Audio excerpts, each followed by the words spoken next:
Gizi. Kami gizi. Oh ya gizi ya.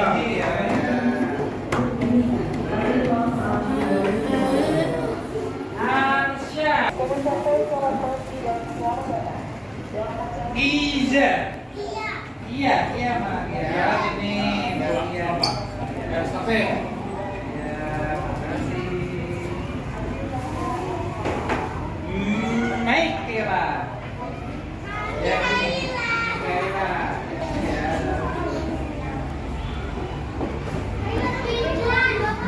Disney.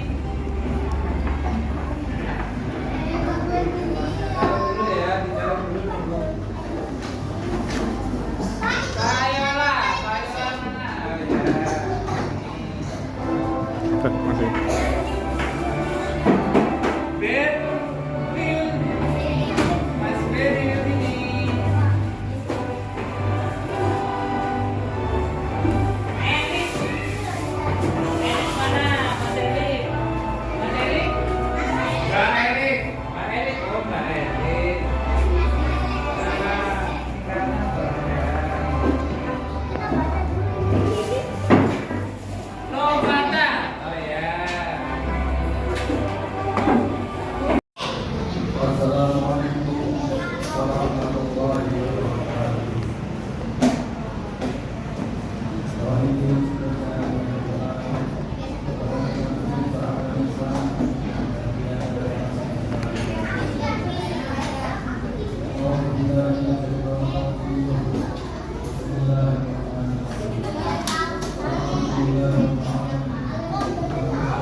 Sebelumnya bahwa 2024 bagian dari target presiden sebelumnya untuk menuntaskan stunting.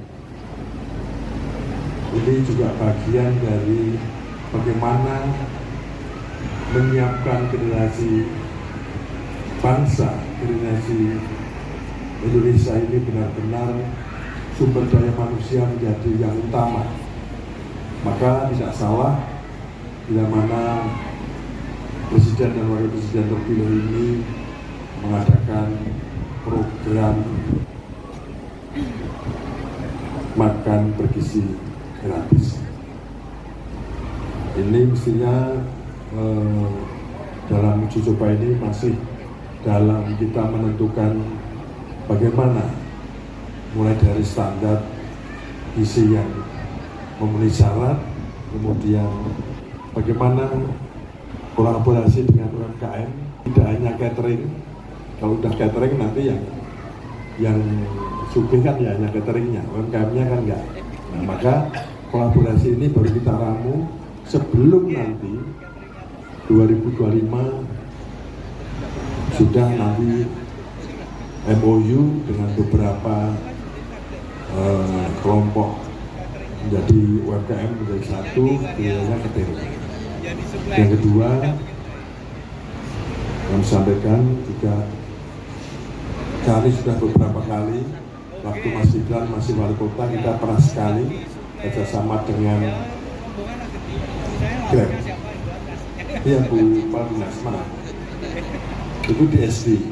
Nah, kemudian dia menggunakan angka 15.000 Bapak dengan tempatnya. Nah, kemudian tempatnya kemarin plastiknya nyur-nyur. Pada waktu ada anak menerima numplak. Nah, kemudian SD, masalahnya itu SD dan baru kelas 1 dan kelas 2.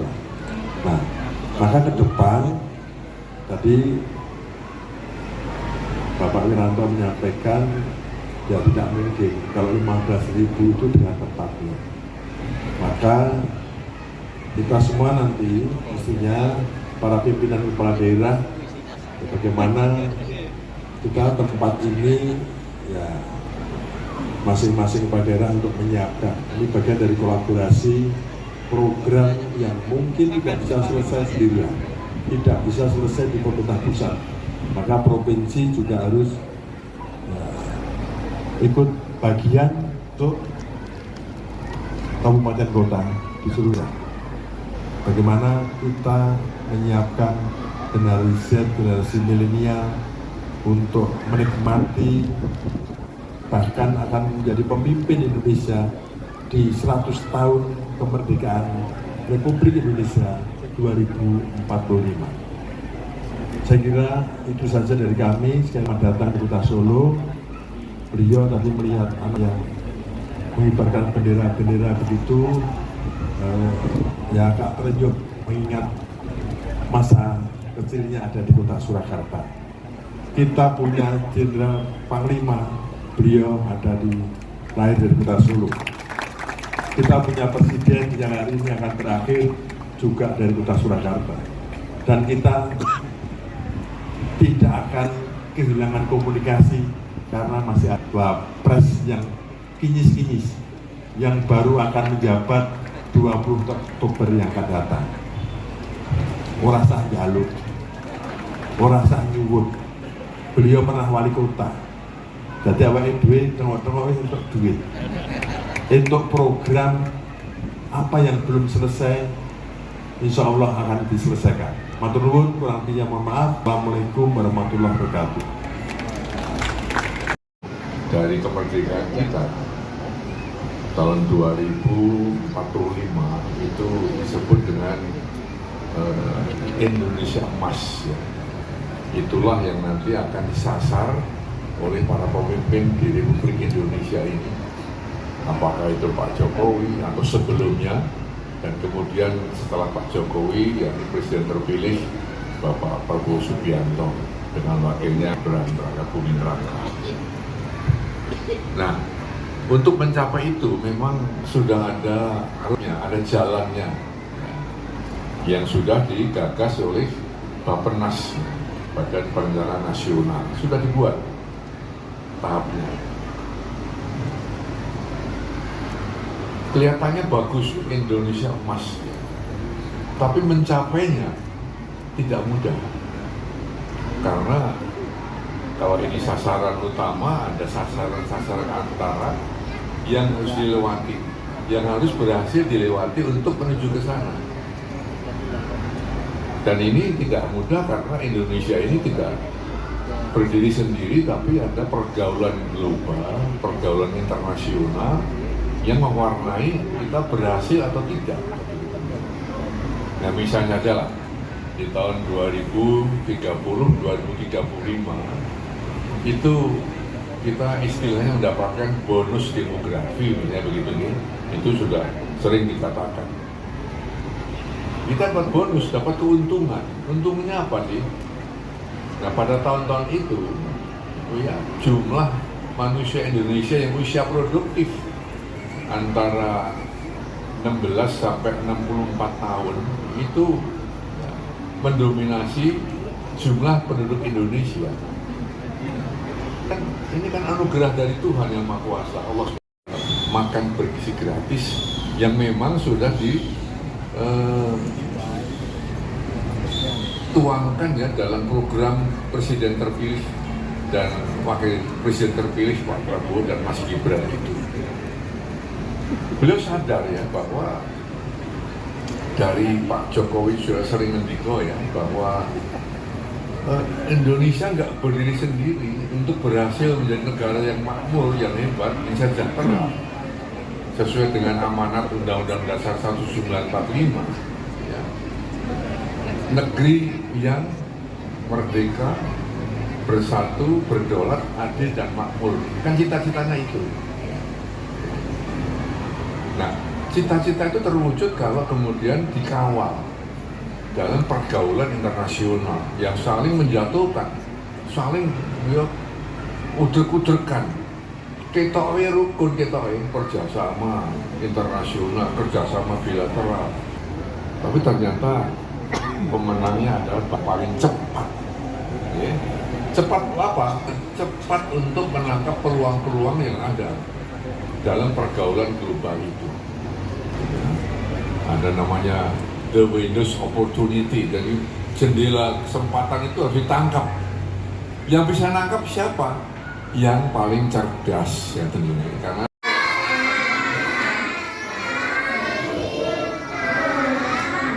lampu Pak.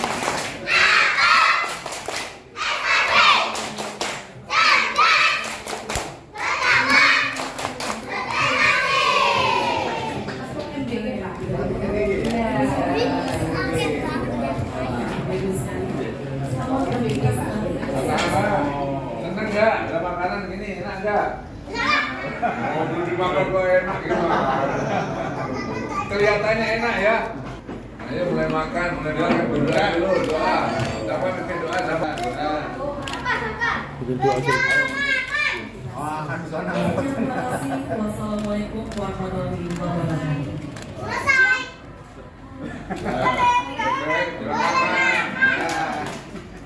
Makan. Ayo makan. Cukup mulai aja.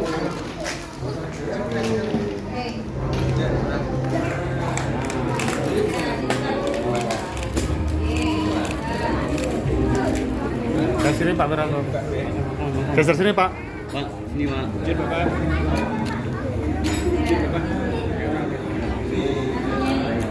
Saya tinggal nih, ke sini. Balik badan Bapak.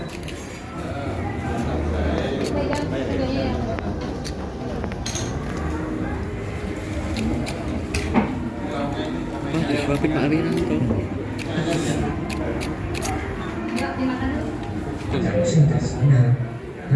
Hampir pada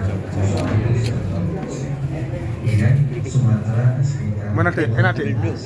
Suka? Menunya suka? Tadi pagi sudah sarapan belum? Sudah? Apa yang paling suka? Sini Pak, apa sini Pak? Ayo makan ya. Ayo makan nasinya juga ya. Ya. Oke ya.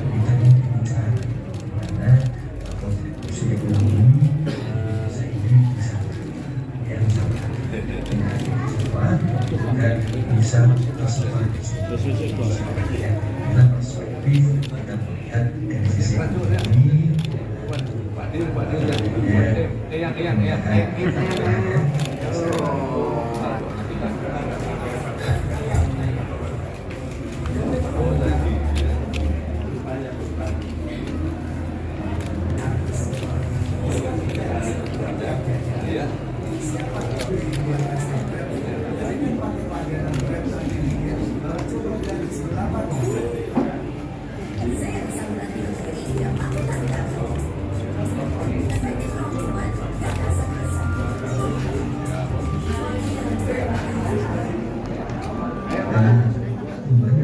ini dan juga ini kita harapkan bisa berkelanjutan ya. Namun memang di beberapa provinsi Indonesia itu masih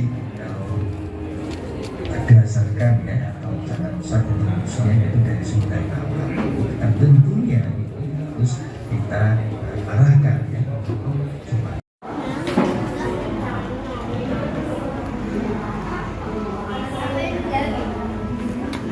Enak Dek? Enak? Suka? Menunya suka? Makan apa aja deh ini deh? Lauknya apa aja? Sayur? Suka sayur juga? Tadi pagi udah sarapan belum? Udah. Kelas berapa adik? Namanya? Nanda? Oh, Kansa. Anissa. Kansa. Kansa. Oh.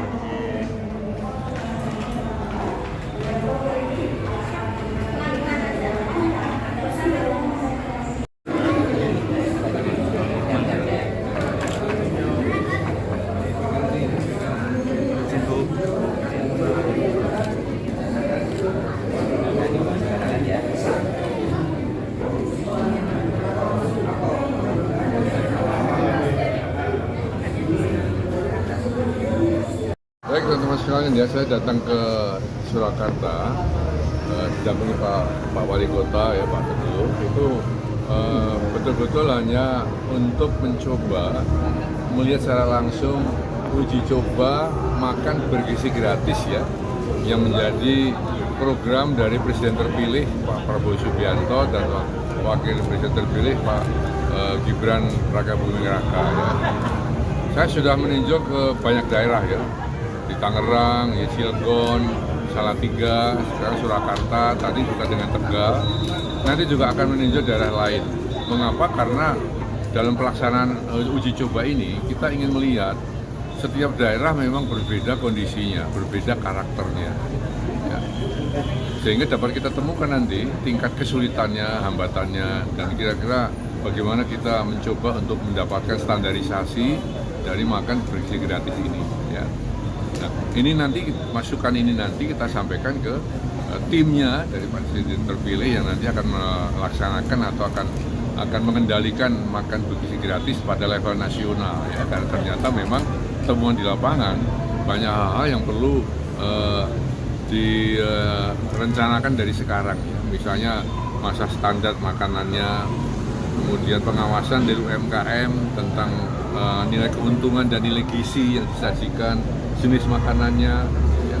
Kemudian pendanaan apakah memang bergantung ke APBN, APBD atau juga ada CSR-nya, itu semuanya nanti akan merupakan satu kesimpulan dari uji coba makan bergizi gratis seluruh Indonesia. Dan saya berterima kasih ya ke Pak Wali Kota Solo yang telah memberikan peluang dari tim dari pusat untuk berkolaborasi mendapatkan masukan-masukan berharga untuk nanti ke depan. Gitu. Ada pertanyaan? Apakah nanti ada diversifikasi bahan pangan lokal Pak yang diangkat dalam? Oh iya, justru karena itu distribusi bahan ini pangan termasuk di daerah, beda-beda. setiap daerah itu kan berbeda. Misalnya nanti waktu kita jujur di Papua misalnya, mungkin nggak nasi, mungkin papeda namanya, ya kan? Itu dari sagu. Jangan standar harus nasi, enggak. Justru itulah uji coba ini dibutuhkan ini. Apakah nanti di Papua misalnya anak-anak senang nasi atau senang papeda, ya kan gitu. Ya. Untuk menu yang hari ini harganya Bahan pangan yang masih impor itu gimana Pak mengaturnya? Ya impor. Sambil sementara kita mencoba mencukupi dari dalam. Kemarin sudah ada pemikiran, misalnya ke depan nanti atau sekarang sudah mulai adanya satu upaya untuk mendatangkan sapi perah dari luar negeri. Kalau misalnya dari kecil nanti sampai kapan? 5 tahun lagi baru bisa diperah susunya kan. Tapi kalau kita langsung mendatangkan barangkali itu bisa. Nah ini nanti kolaborasi swasta itu, ya swasta tentunya juga mendapatkan profit dari proyek ini nggak apa-apa. Tapi selama profit itu masih sangat masuk akal ya, itu tidak ada masalah. Nanti saya sudah dengar beberapa pengusaha susu akan mendatangkan sapi perah ya ke Indonesia. Tapi sementara ini tentu yang diperah apa nggak ada sapinya. Sementara masih menambah impor ya dari luar negeri karena kebutuhan dalam negeri pun untuk tanpa makan bergizi gratis tadi saya katakan masih kurang. Ya. Pak, susu ikan itu seperti apa? Kenapa? Wacana penggunaan susu ikan. Nanti butuh teknologi ya untuk bisa mewujudkan itu dan juga nanti ada satu pengujian nilai gizinya bagaimana. Ya. Pak, setelah melihat langsung tadi Pak makan bergizi ini tadi seperti apa? Bapak melihat seperti apa menunya, gizinya seperti apa? Ya tadi saya melihat kan tidak semua saya lihat ya, tapi tentunya menu itu tentu tiap hari berganti. Tiap daerah juga saya tadi minta supaya tetap di-riset, di-survey dulu. Setiap daerah itu kesukaan anak-anak itu berbeda loh, gitu. Jangan diratakan aja misalnya pada tingkat nasional hari ini ya semuanya makan lodeh gitu kan tidak bisa kan. Belum tentu nanti di Aceh suka lodeh kan. Jadi ini tergantung kepada para wali kota nanti ya untuk menentukan model jenis makanan yang disukai anak-anak itu apa. untuk harga menu yang hari ini dicucukkan berapa? 15. Apakah harga tersebut akan menyesuaikan di setiap daerah Pak? Yang ini kan 15 mungkin di daerah-daerah apa? Belum keputusan, ini kan uji coba. Baru nanti dapat kita masukkan ke level nasional, baru nanti dilakukan satu perencanaan level nasional. Menurut saya nggak sama.